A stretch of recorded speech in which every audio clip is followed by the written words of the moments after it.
Have you ever heard someone say, the plane is about to take off, and then heard another person say, his business really took off? Wait a minute. The plane takes off, but a business takes off too? How can the same phrase have two completely different meanings? Exactly, and that's why phrasal verbs can be so confusing. Today, we're going to make 4 of them simple. Take off, take up, take on, and take over. And by the end of this podcast, you'll understand how native speakers actually use these phrasal verbs in real conversations. We'll learn the meanings, hear natural examples, and practice them in everyday situations. So let's start with take off. The first meaning is very easy. When an airplane leaves the ground, it takes off. For example, our flight takes off at 8:30. Or, please fasten your seatbelt. The plane is about to take off. But take off has another very common meaning. Yes, we use it when something suddenly becomes successful or popular. For example, her YouTube channel really took off last year. That means her channel became very successful very quickly. So remember, an airplane can take off, and a business, career, or idea can also take off. In the next session, we'll explore this second meaning and learn how native speakers use takeoff in everyday conversations. Let's continue with take off. We already learned that a plane can take off, but we can also use this phrasal verb when something becomes successful very quickly. For example, the new restaurant took off after a famous chef recommended it. That means the restaurant suddenly became very popular. We can also talk about careers. For example, her career really took off after she appeared on television. Here's another example. The new app took off among young people. So when something takes off, imagine it suddenly moving upward, just like an airplane. There's also another everyday meaning of take off. Right. We use take off when we remove clothing. For example, please take off your shoes before you come inside. Or, it's really hot. I'm going to take off my jacket. So context is extremely important. If someone says the plane is taking off, they're talking about an airplane. But if someone says take off your coat, they're talking about removing clothing. And if someone says her business took off, they're talking about success. 3 meanings, 1 phrasal verb. That's the fun and sometimes confusing part of English. In the next session, we'll move to our second phrasal verb, take up. Now let's look at take up.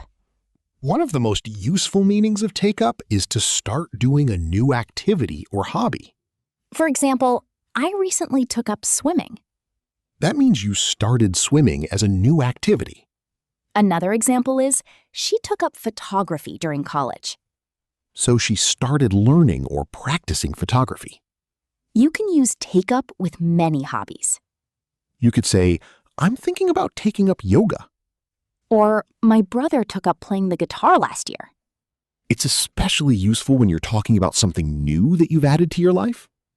Here's a natural conversation. What have you been doing recently? Actually, I took up running. Really? How's it going? Pretty well. I started about 2 months ago. That's great. I might take up running too. Notice how naturally take up fits into that conversation. And here's an important point. Take up can also mean that something uses a particular amount of time or space.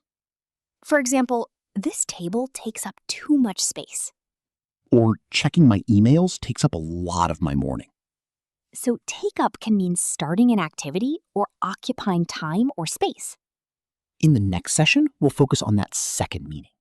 Let's look at another important meaning of take up. We can use take up when something occupies or uses space. For example, that sofa takes up half the room. It means the sofa occupies a large amount of space. We can also use it for time. For example, my daily commute takes up 2 hours. That means 2 hours of my day are spent commuting. Here's another example. Social media takes up too much of my time. That's a sentence many people can probably relate to. Definitely. Let's compare the 2 meanings. I took up tennis. That means I started playing tennis. And tennis takes up a lot of my free time. That means tennis uses a lot of my time. The context tells us which meaning we're talking about. Here's a quick practice. I recently... Photography. The answer is took up. because you're starting a new activity. Now, this furniture, too much space. The answer is takes up. And finally, my commute, an hour every day. Again, takes up. Great.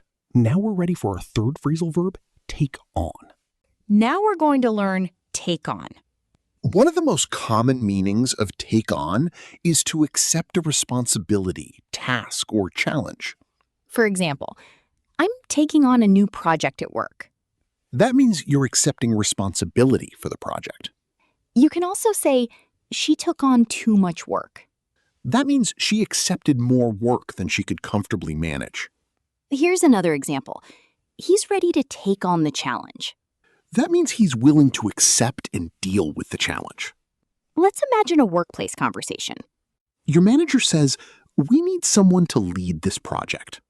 And you say, I'd be happy to take it on.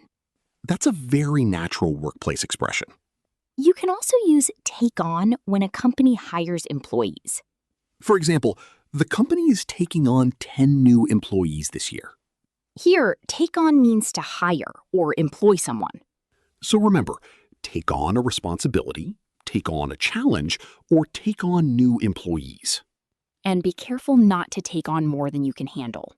That's an important lesson, both in English and in life. In the next session, we'll look at take on in more real-life conversations. Let's continue with take on. Imagine your boss gives you 3 new tasks. You might say, I can take on the first 2, but I don't have enough time for the third. That's a very natural way to communicate your limits. Another example, I'm not sure I'm ready to take on such a big responsibility. Here, you're talking about accepting responsibility. We can also say take on a challenge. For example, she's decided to take on the challenge of running a marathon. But there's another interesting meaning. Yes, take on can also mean to develop or adopt a particular appearance, quality, or character. For example, the city takes on a completely different atmosphere at night. That means the city begins to have a different atmosphere. Another example is the sky took on a beautiful orange color. So the sky developed or acquired that color. But for everyday English learners, the most important meaning is still accepting responsibility or a challenge. Exactly. If you remember take on equals accept, you'll understand many common sentences. Now we're ready for our final phrasal verb, take over. And this one is especially useful when talking about jobs, companies, and control. Our final phrasal verb is take over. Take over means to take control of something or become responsible for something. For example, can you take over while I take a break? That means, can you take responsibility for this while I'm away? We often use it at work. For example, Maria is going to take over the project next month. That means Maria will become responsible for the project. We can also use it when one company takes control of another company. For example, the larger company took over the smaller company. So the larger company became the owner or controller. There's also a common everyday use. Imagine you're driving with a friend. You become tired and say, can you take over? That means, can you take control and drive instead? Another example is, I'll take over from here. That means, I'll handle the rest from this point. That's a very useful phrase to remember. Take over equals take control or take responsibility from someone else. In the next session, we'll compare take off, take up, take on, and take over side by side. We've learned all 4 phrasal verbs. Now, let's put them together. First, take off. Think of an airplane leaving the ground, or something becoming successful quickly. The plane took off at 9. Or her business really took off. Second, take up. Think of starting a hobby, or using time and space. I took up painting. Or this desk takes up too much space. Third, take on. Think accept responsibility or a challenge. She took on a new project. Fourth, take over. Think take control or become responsible instead of someone else. John took over the project from Sarah. Let's make it into a simple memory trick. Take off, leave, or become successful. Take up, start or occupy. take on, accept. Take over, take control. Let's test ourselves. I yoga last year. Took up, The plane is about to. take off, I'm ready to. The challenge. take on, Can you? While I'm away. take over. Perfect. In the next session, we'll hear all 4 phrasal verbs in one natural conversation. So how's your new job going? It's going really well. I recently took on a new project. That's great. Is it difficult? A little. I'm still learning, but I think I can handle it. Have you taken up any new hobbies recently? Actually, yes. I took up photography last month. Nice. Does it take up a lot of your time? Not too much. Maybe a few hours a week. That's reasonable. What about you? How's your online business?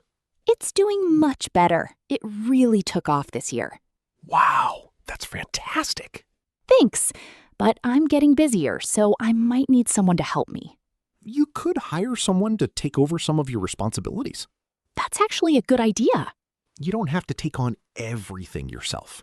True. I think I sometimes take on too much work. We all do that sometimes. So let's review. You took up photography. I took on a new project. My business took off, and someone might take over some of my work. Exactly. 4 phrasal verbs in one conversation.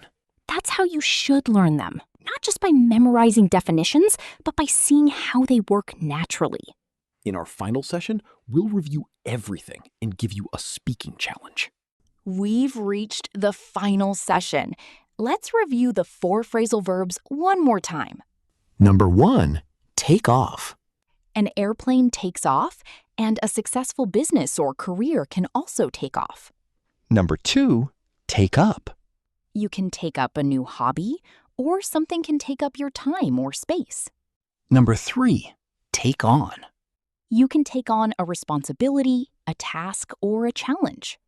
Number 4, take over. You can take over when you take control or become responsible for something from another person. Here's your memory trick one final time. Take off, leave, or become successful. Take up, start, or occupy. Take on, accept. Take over, control. Now it's your turn. Make 4 sentences about your own life. 1 sentence with take off, 1 with take up, 1 with take on. and 1 with take over. For example, you could say, my career took off after I learned English. I took up reading English books. I took on a new responsibility at work. And my colleague took over my work while I was on vacation. Don't worry if you make mistakes. The goal is to use these expressions again and again until they become natural. And remember, phrasal verbs are everywhere in real English. If you understand them, movies, podcasts, conversations, and everyday English become much easier to follow. If you enjoyed today's episode, don't forget to like the video, subscribe to the channel, and share it with another English learner. And tell us in the comments, which of these 4 phrasal verbs was the easiest for you to understand? And which one was the most confusing? Thanks for listening to the English Podcast. Keep practicing, keep speaking, and we'll see you in the next episode.